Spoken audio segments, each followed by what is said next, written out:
Assalamualaikum warahmatullahi wabarakatuh. Perkenalkan, nama saya Rina Dwi Ervianti, mahasiswi jurusan Tadris Kimia kelas 5B. Di sini saya akan mempresentasikan analisis jurnal HPLC yang telah saya buat untuk memenuhi tugas mata kuliah analisis instrumentasi yang diampu oleh Ibu dosen Naimatul Khairah, MSI.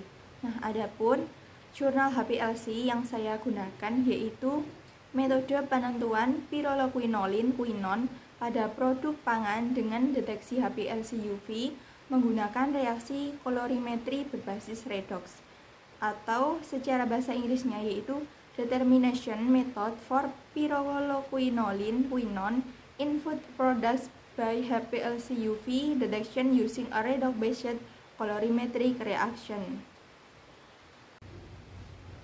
Nah, di sini adapun topik pembahasan yang akan kita bahas yaitu yang pertama judul yang telah kita sampaikan di depan, kemudian yang kedua yaitu adanya tujuan, yang ketiga instrumen dan sampel, yang keempat yaitu cara pengambilan sampel, dan yang kelima yaitu interpretasi data.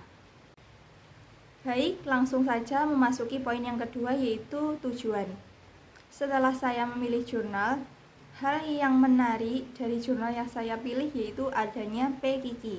Nah, PQQ atau piroloquinolin quinon adalah salah satu quinon yang menarik perhatian dalam beberapa tahun terakhir karena fungsinya yang tinggi. PQQ adalah quinon yang larut dalam air yang ditemukan dari bakteri asimilasi metanol pada tahun 1979 dan telah dilaporkan bertindak sebagai kofaktor untuk alkohol dehidrogenase dan metanol dehidrogenase. Makanan seperti paprika hijau dan kecambah brokoli mengandung PQQ tingkat tinggi. Ia bertindak seperti vitamin. Setelah menetapkan metode dengan optimalisasi kondisi HPLC, metode HPLC UV yang diusulkan diterapkan untuk menentukan kandungan PQQ dalam produk makanan. Selanjutnya, poin yang ketiga yaitu instrumen dan sampel. Adapun instrumen yang digunakan dalam metode penentuan ini yaitu HPLC UV.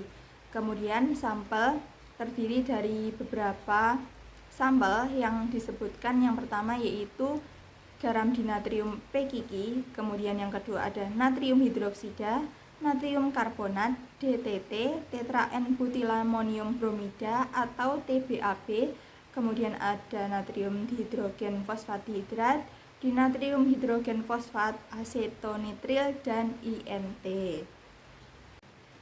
Baik, poin yang kelima yaitu cara pengambilan sampel.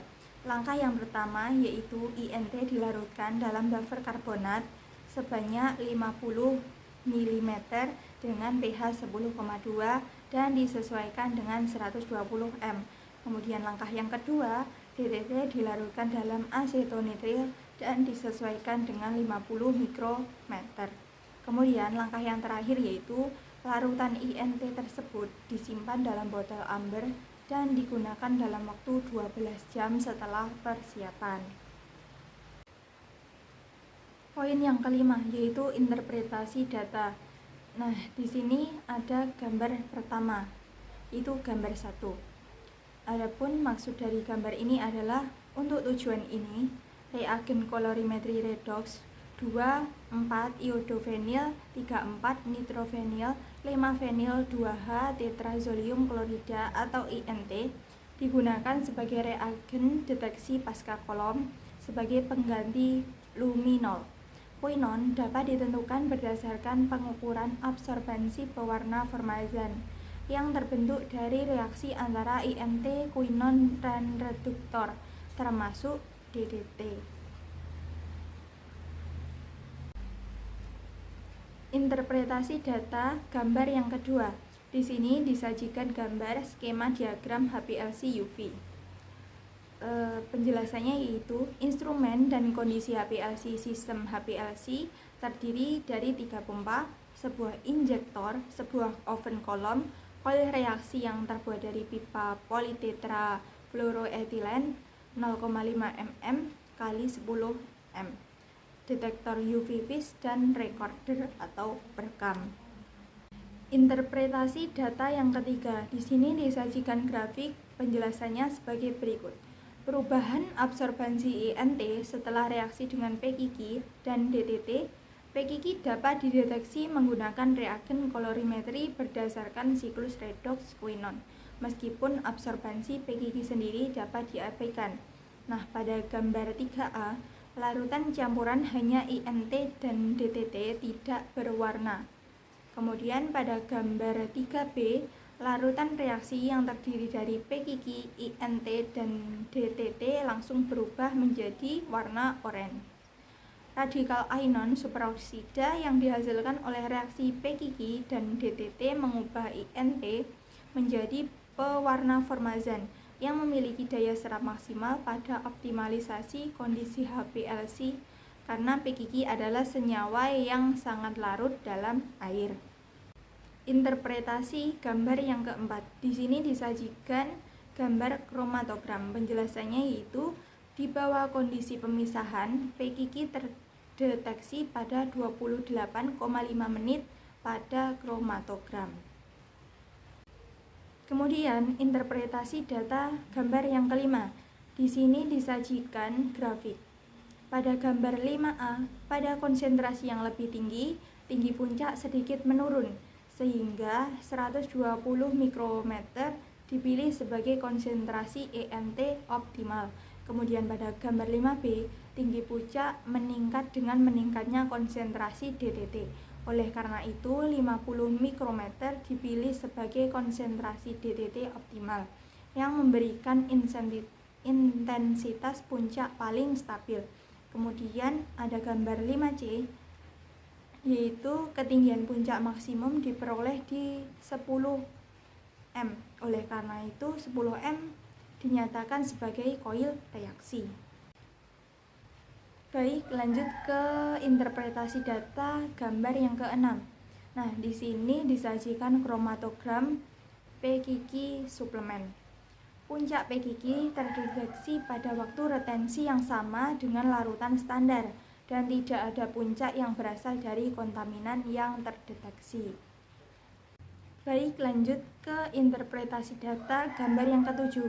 Nah, di sini disajikan kromatogram yang berbeda antara absorbansi dan retensi waktunya. Penjelasannya sebagai berikut. Gambar 7A dan 7B menunjukkan kromatogram tipikal jus sayuran dan jus sayuran yang dibubuhi PQQ standar. Meskipun beberapa puncak yang berasal dari komponen dalam jus sayuran terdeteksi, puncak PQQ dapat dideteksi tanpa adanya gangguan. Kandungan PQQ dalam jus sayuran ditentukan menjadi 300 nanometer. Baik, memasuki pembahasan yang terakhir yaitu kesimpulan. Nah, metode HPLC UV ini digunakan untuk penentuan PQQ menggunakan kolorimetri berbasis redoks. Metode yang diusulkan menggunakan sifat spesifik Quenon, yaitu pembentukan radikal inon superoksida melalui siklus reaksi redoks. Inon superoksida dihasilkan dari PQQ dan DTT mengubah reagen kolorimetri INT menjadi pewarna formazan yang memiliki penyerapan UV pada 490 nanometer. Metode ini mampu mengukur PQQ dengan batas deteksi S/N sama dengan 3,7,6 nanometer menggunakan peralatan HPLC umum. Metode ini berhasil diterapkan untuk penentuan PQQ dalam kapsul tambahan dan dapat mendeteksi PQQ dalam sampel jus. Baik, cukup sekian presentasi yang dapat saya sampaikan. Ada kurang lebihnya saya mohon maaf dan saya mengucapkan terima kasih sebelumnya. Akhir kata, semoga video ini bermanfaat. Wassalamualaikum warahmatullahi wabarakatuh.